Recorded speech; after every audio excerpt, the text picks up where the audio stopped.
Hello friends, welcome to my channel.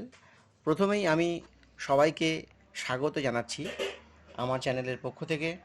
আমি আজকের এখানে যে জিনিসটা শেখাবো সেটা অয়েল প্যাস্টেলের সাহায্যে কিভাবে একটা ফুলের কলকাকে রং করা যায়। এক্ষেত্রে আমি ক্যামেল অয়েল প্যাস্টেল নিয়েছি। আর এই যে কলকাটা তোমরা দেখতে পাচ্ছ, এর একটা শর্ট ভিডিও আমার ছাড়া আছে কিভাবে স্কেচ করতে হয় কলকার। তা সেই কলকাটাকে নিয়েই আমি এখানে রং করব। এক্ষেত্রে আমি দুটো কি তিনটে রং ব্যবহার করছি, একটা অরেঞ্জ কালার, একটা লাল, আর একটা ব্ল্যাক, আর সামান্য ব্রাউন।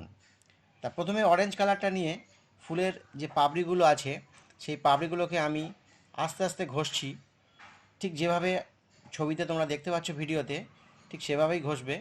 এক্ষেত্রে পুরো পাপড়িতে কখনোই ঘষবে না, কারণ পাপড়ির সব জায়গায় লাইট সমান পড়ে না। তলার দিকটা ডিপ আর ওপর দিকটা আস্তে আস্তে সাদা খানিকটা করে আমি ছেড়ে দিচ্ছি।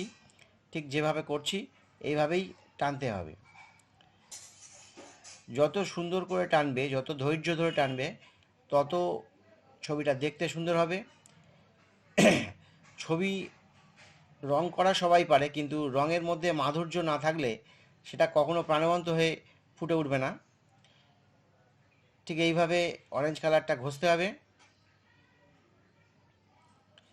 দুটো ফুল আছে, আরেকটা ফুল সেটাও আমি করছি, তোমরা দেখো।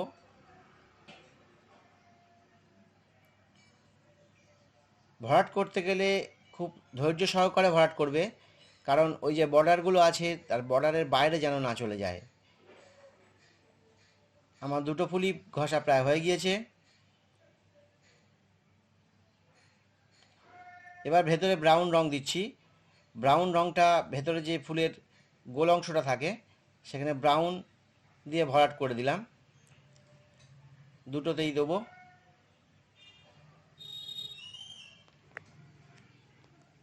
দেওয়া হয়ে গেছে।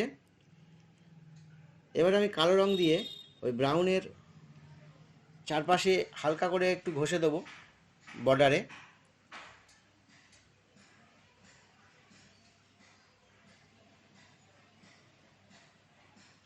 হয়ে গেছে দেওয়া। এইবারে ভেতরে যে অংশটা আছে তাতে একটু লালের টাচ আমি দিয়ে দিলাম, পাপড়িতেও একটু করে থাকবে। অরেঞ্জ কালারের ফুল, কিন্তু হালকা লাল, লালের ছোঁয়া থাকলে ফুলটা আরও যেন উজ্জ্বল হয়ে উঠবে। আমি দিয়ে দিলাম লাল রং ঘষে আস্তে আস্তে, দুটো ফুলেই ঘষে দেব।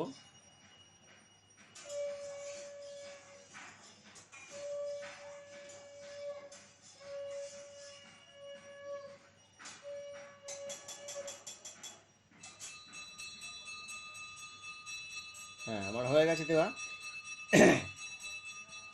এবারে আমি পাতাটা এখানে ছবিতে দেখালাম না। পাতাটা প্রথমে হলুদ রং, তারপরে এক পাশে হালকা সবুজ, আর এক পাশে ডিপ সবুজ দিয়ে আমি ভরাট করে দিয়েছি। কলকাতার বর্ডারগুলো ঠিক সেভাবে টানতে হবে হালকা করে।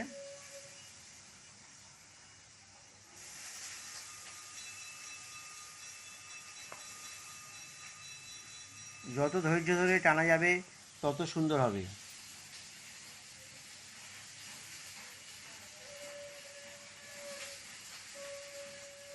এবারে আমি মোটা পেন্সিল নিয়েছি, ক্যামেলিন 10B পেন্সিল।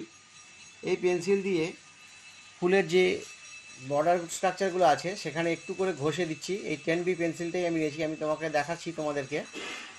10B পেন্সিল ক্যামেলিন, এই পেন্সিলটা নিয়ে এবার আমি পুরোটাই আস্তে আস্তে ঘষে দিলাম, আর একটা করে বর্ডার টেনে দেবো ফুলের পাপড়ির।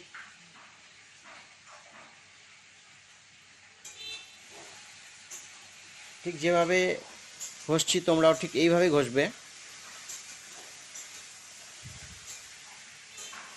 হ্যাঁ, ঠিক এইভাবে খুব সহজেই করতে পারবে। একটু যদি শিখতে পারো, একটু যদি ধৈর্য ধরে দেখো ভিডিওটা পুরো, তাহলে খুব সহজেই তোমরা নিজেরাও করতে পারবে। এই ফুলটার বলে নয়, যে কোনো কলকা যে কোনো রকমের কলকা বলো বা যে কোনো রকমের ডিজাইন বলো, যে কোনো রকমের সিনারি বলো, যাই করো না কেন ধৈর্য সহকারে এইভাবে টানতে হবে।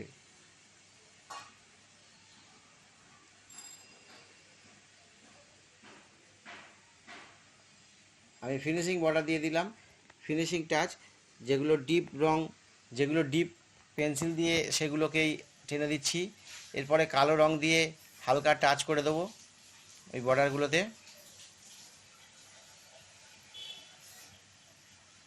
হালকা করে ঘষে দিচ্ছি শুধু বর্ডারের স্ট্রাকচারটা যাতে বোঝা যায়।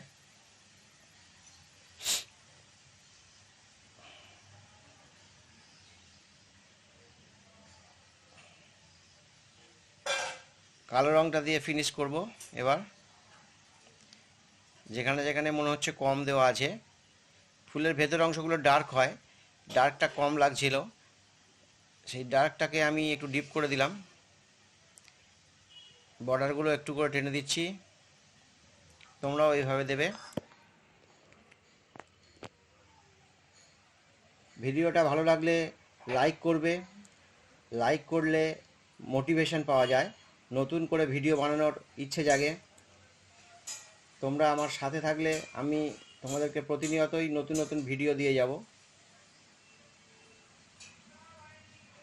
আর যারা চ্যানেলে নতুন তাদেরকে রিকোয়েস্ট করব তারা যেন সাবস্ক্রাইব করে এবং সাবস্ক্রাইব করে আমার পাশে থাকে।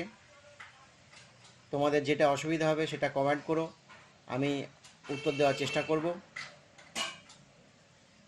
আমার আঁকাটি প্রায় হয়ে গিয়েছে রং করা।